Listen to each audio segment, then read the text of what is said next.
One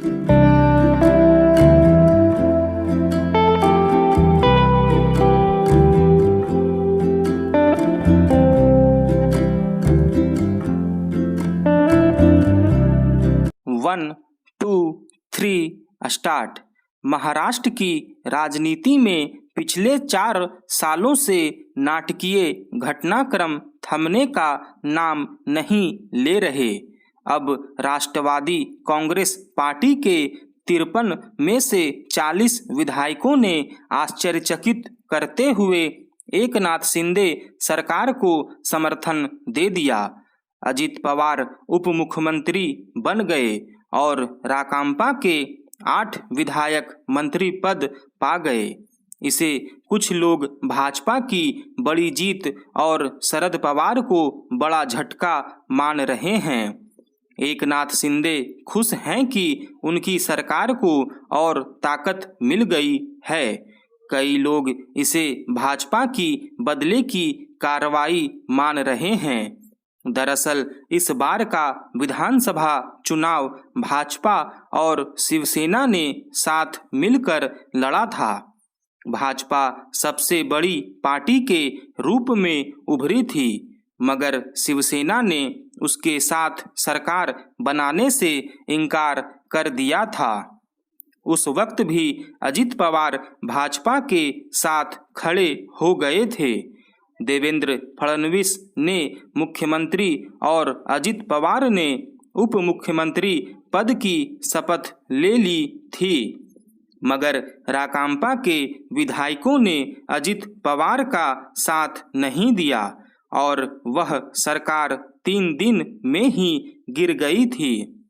फिर शिवसेना, राकांपा और कांग्रेस के गठबंधन से महाविकास आघाड़ी की सरकार बनी, मगर करीब 2 साल बाद एकनाथ शिंदे ने बगावत कर दी और शिवसेना के ज्यादातर विधायकों को लेकर भाजपा से हाथ मिला लिया था। इस तरह उद्धव ठाकरे सरकार गिर गई। अब वही घटनाक्रम राष्ट्रवादी कांग्रेस पार्टी में दोहराया गया है।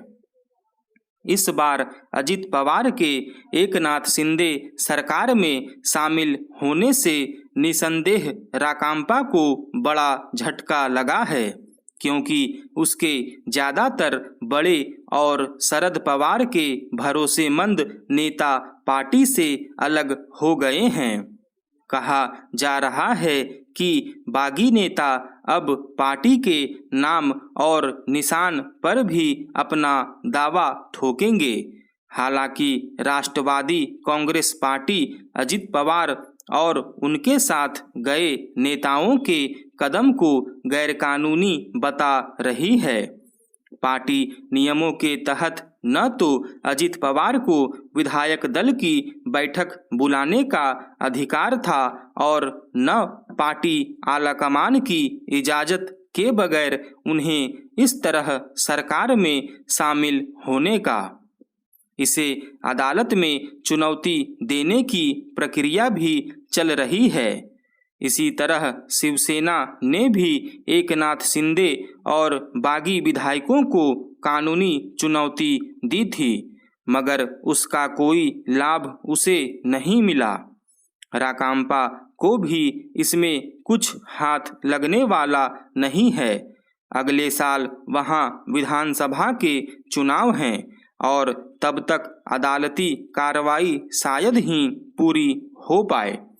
यह ठीक है कि चुनकर आए प्रतिनिधियों को सरकार बनाने के समीकरण तय करने का लोकतांत्रिक अधिकार है, मगर जिस तरह महाराष्ट्र में पिछले 4 सालों में सैद्धांतिक मूल्यों को धत्ता बताते हुए सत्ता में शामिल होने की दौड़ चल रही है, उससे आखिरकार ठगे मतदाता जा रहे हैं।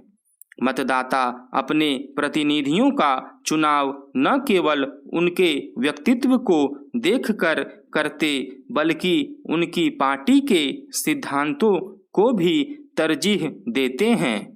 शिवसेना को छोड़कर अलग हुए नेताओं को मतदाताओं ने शिवसेना के सिद्धांतों के आधार पर चुना था। इस तरह जब वे अलग हुए तो उन्होंने अपने मतदाताओं की भावनाओं को आहत किया।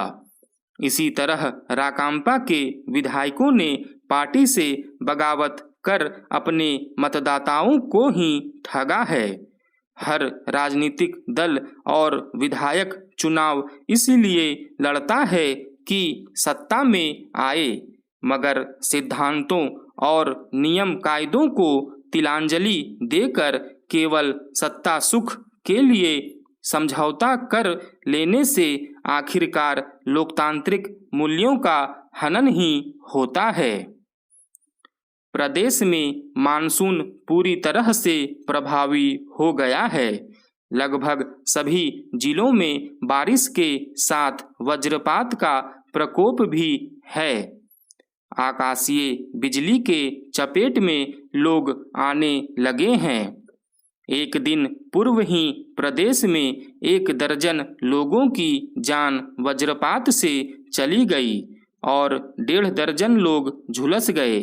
बाढ़ का भी प्रकोप शुरू हो गया है। नेपाल में अतिवृष्टि से नदियों में उफान आने लगा है। लोग निचले इलाकों को छोड़कर मैदानी क्षेत्रों की ओर पलायन को मजबूर होने लगे हैं। प्राकृतिक आपदा का असर दिखने लगा है। ऐसे में आपदा एवं प्रबंधन विभाग की महत्ती जिम्मेदारी बनती है कि वज्रपात और बाढ़ से लोगों को कैसे सुरक्षित किया जाए, इस पर फोकस किया जाए।